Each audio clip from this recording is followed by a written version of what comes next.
Hello everyone, we are group number 7. There are 3 members in our group. The first is me. My name is Kadek Widnyani. My name is Rasti Pradnyani. My name is Putu Rani Pratiwi. In this video, we would like to present about philosophical foundation in education and their significance for teachers. But our group just explained the chapter. There are philosophy and its significance for teachers. The second is philosophical foundation of South African educational thought and practice. But in the chapter 2, we just explained about traditional philosophies that influence Western education. The first material will present by Rani.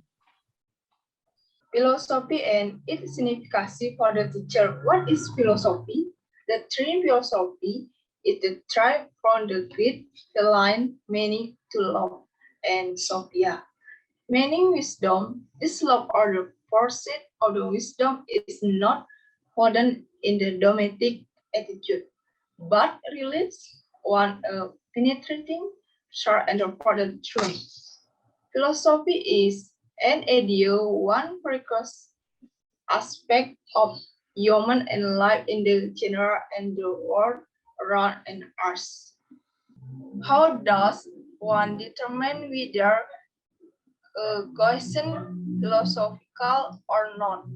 One, if one can answer a question by using or civil, back, or environmental method is not a philosophical question.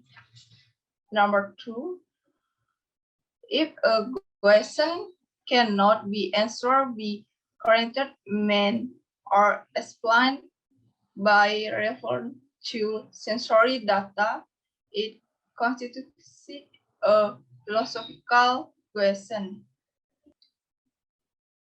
Philosophy and education in perspective.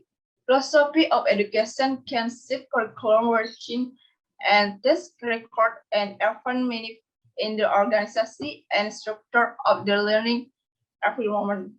There is also the belief that philosophical organization even learning a number of areas of education is become clear that potential conflict is a big question as to the best way to immersion education. Therefore, the study of philosophy is important for the teacher and so it could philosophy different from there or for it focuses them to rethink, reconflict, ed, and hick like habit that by have been bad habit in some time bad habit. Thank you for the nice material we give for any partner. Thank you for the time. I will continue the presentation about philosophical foundations of South African educational thoughts and practice. My material is traditional philosophies that influence Western education. There are 4 traditional philosophies. The first is idealism, the second is realism, the third is naturalism, and the last is classicism. Idealism. Traditional idealism is associated with the ideas of the Greek philosopher Plato in 427 to 347 BC, who was a citizen of Athens and a student of Socrates. He believed that reality was spiritual in nature and lay in human consciousness.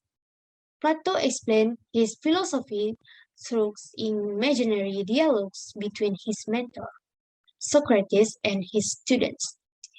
In the conversation, he will point out errors in their thinking, forcing them to strive for the ideal of perfection in their thoughts. In Plato's time, schooling was not formalized. Plato maintained that that both men and women should be given the opportunity to learn. He believed that few people would achieve the wisdom and goodness required to govern others. In idealistic terms, the need for schooling can be described as a spiritual need and not a natural one. Fungsi sekolah dari perspektif ini tidak hanya untuk memperkenalkan anak pada kekayaan budaya, tetapi juga untuk memberikan dasar bagi perkembangan menjadi pribadi yang dimaksud oleh Tuhan. Plato saw education as the key to creating and perpetuating the ideal society. Tujuannya adalah untuk mengajar orang berpikir untuk pertanyaan-pertanyaan kehidupan dan untuk menemukan dan memperjelas pengetahuan yang pada akhirnya mencapai kebijaksanaan dan kebaikan. Education, however, does not only have objectives conceived for the individual but also objectives for society. Plato believed that people were born with knowledge and that the task of the teacher was to extract this knowledge by making scholars aware of their own ideas. In idealistic educational practice of more recent time, it can be said that the focus is more on teaching than on learning. The teacher is seen as the key to the educative process. The curriculum Plato emphasized for the ideal society was rigorous and it, in most cases, lifelong.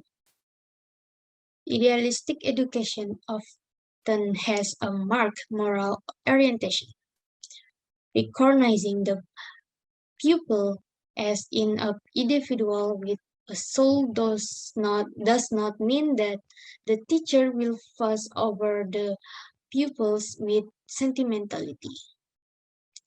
That's all about my materials. The presentation will be continued with my friends. All right, I will continue to present. Realism. The realist spirit in philosophy can be found as early as the site of Aristotle. In the philosophy of education, realism has developed as an opposite view to the idealist movement. Realism is based on the argument that the external world exists independently of our perception. According to this philosophy, real knowledge is knowledge that can be proven by observation and experimentation. Aristotle was fascinated by things and collected raw material, such as botanical specimens for observation. Accepting nature as a self-evident reality, he attempted an analytical description of different aspects of the natural order and so made a very valuable contribution to the natural science. Reality to him was only what was real to the sense. To the realist, knowledge exists independently of human knowing. Education had the function of teaching students about the world in which they live. Naturalism. Naturalism is considered by many to be oldest philosophy in the history of Western philosophy. Rob Perry distinguishes two types of naturalism. What he calls naive naturalism represents attempts to design one single substance as the be-all and end-all of nature. In the view of naturalists, in ancient times, this substance was inert matter moving in space. According to the naturalist view, the order to be found in nature possesses its own ultimate value. Humanity and society are perceived to be secondary to and dependent upon the natural order. The other type of naturalism that Perry refers to is critical naturalism. Some naturalists were not satisfied with the attempt to explain all things in terms of substance and preferred to include structure as well as process in an explanation of nature. Classicisms. The term classicisms is used to refer to a philosophical orientation, which is also known by a number of other names, with a slight variation of emphasis. Because of the emphasis on everlasting principle, it is often also referred to as perennialism. Another frequently used name for this school of thought is Thomism or Neo-Thomism, which is described by many as the religious form of realism. This name is derived from the name of Thomas Aquinas, the supreme formulator of the philosophical ideas of this school. Thomas Aquinas based his ideas on the belief that there is a knowable independent reality which is the creation of God. To get to the truth, people must combine reason with faith. Thomism is the historical and philosophical foundation of Roman Catholic education, although these principles are no longer adhered to very strictly in contemporary Catholic schools. That's all about our presentation. Thank you for your attention. Goodbye.